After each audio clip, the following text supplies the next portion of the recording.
For this week's video, I won't be able to share my screen just because I have a 100-year-old Chromebook that doesn't really work that well.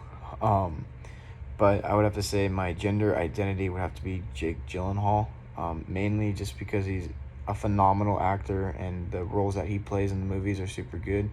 He mainly plays in military and first responder movies. His roles in The Prisoner as a detective, Last Watch as a police officer, Jarhead as a salty Marine, and The Covenant as a JTAC, which is a new movie that just came out that he starred in. He's a JTAC attached to a Green Beret team in Afghanistan. And then I'm missing Nightcrawler. Not really a war movie or a cop movie, but just another really good role.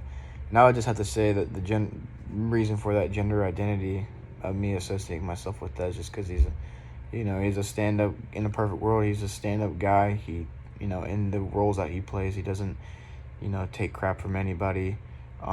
He's well off, and he just plays one of those roles in societies that everyone looks up to.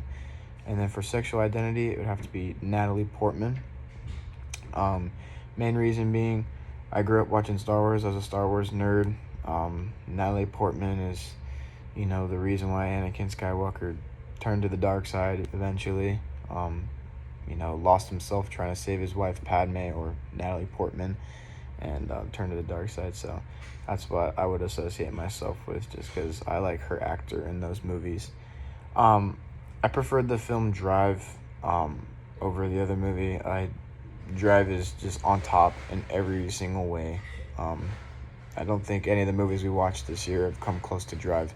It's one of my favorite movies. The soundtrack is phenomenal. Ryan Gosling, his character was phenomenal. He doesn't talk that much.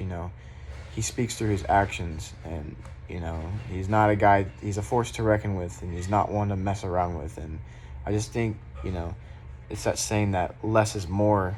Him not talking, him not just holding back, and then when he needs to let loose, he lets loose in the most violent way possible. And I think that's really cool, and it just reaffirms that male gender identity, that everyone wants to be a strong guy in society that doesn't take crap from anybody. So the Drive on top all day, every day. Any movie we've watched, it's a phenomenal movie in my opinion, just because the cars, the action, and the soundtrack.